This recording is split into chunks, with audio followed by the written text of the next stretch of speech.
Ya, Assalamualaikum warahmatullahi wabarakatuh. Ya, anak-anakku kelas 4A, 4B, dan 4C.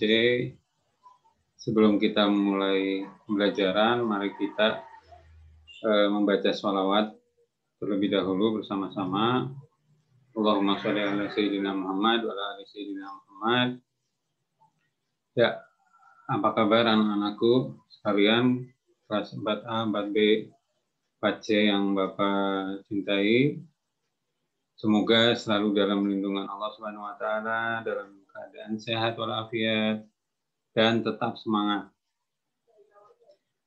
Baiklah anak-anak, pada kesempatan kali ini kita akan belajar mata pelajaran SKI, ya, Sejarah Kebudayaan Islam. Ya, pengampunya Bapak sendiri. Kita masuk ke bab 1, kita akan membahas tentang dakwah Nabi Muhammad SAW di kota Mekah. Nah, tujuan dari pembelajaran ini, yang pertama, siswa dapat memahami ketabahan Nabi Muhammad SAW dan para sahabatnya dalam berdakwah. Jadi, yang kedua, siswa dapat menceritakan ketabahan Nabi Muhammad SAW dan sahabat dalam berdakwah. Jadi diharapkan setelah belajar ini, Bapak berharap anak-anak mampu memahami tujuan dari pembelajaran ini. Berikutnya, apa itu dakwah? Nah, sebelum sebelumnya mungkin kita pernah dengar istilah dakwah, ya. Nah, makna dakwah ini adalah mengajak orang lain atau teman kita juga kepada ajaran Allah Subhanahu wa taala. Nah, materi hari ini kita tentang masa awal dakwah Nabi Muhammad Shallallahu Alaihi Wasallam. Nah, Nabi Muhammad Shallallahu Alaihi Wasallam diangkat menjadi Rasul itu pada usia 40 tahun dan menerima wahyu surat Al-Alaq ayat 1-5 ini setelah berkhalwat di Gua Hiro.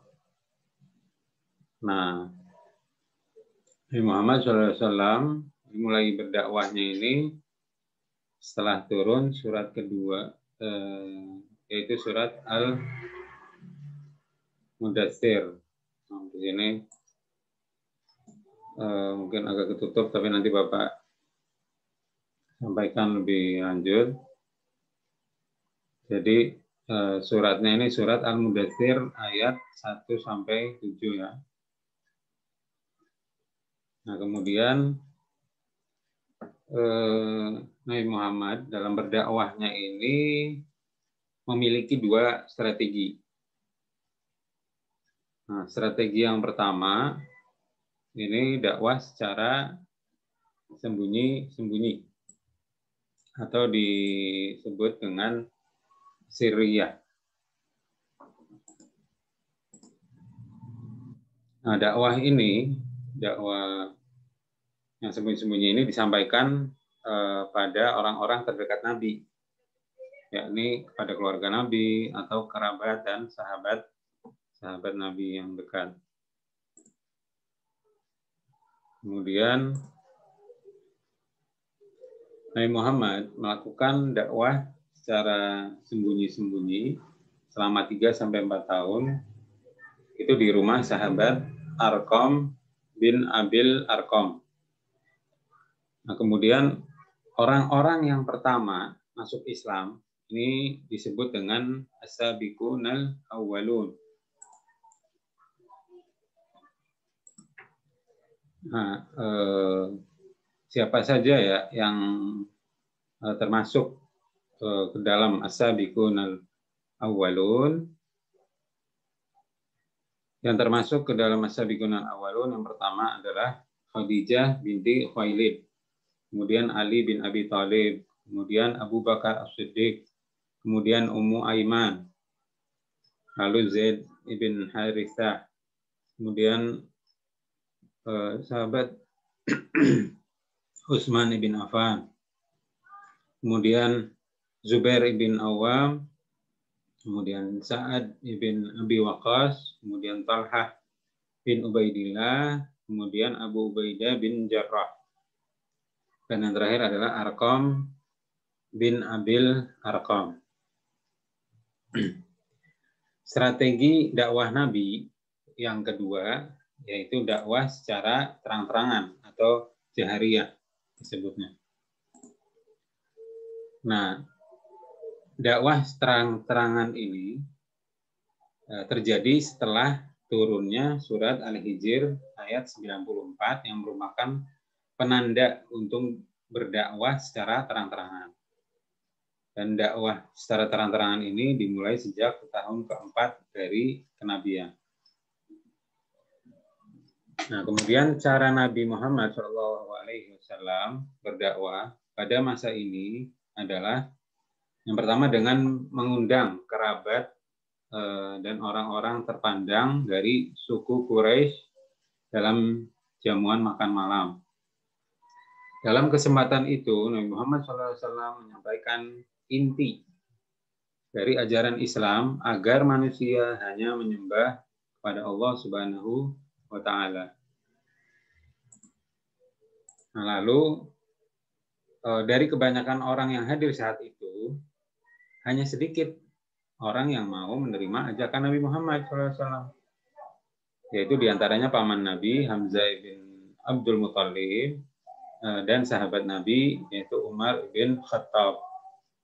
Bahkan ada juga yang menolak sama sekali diantaranya dari paman Nabi, yaitu Abu Lahab.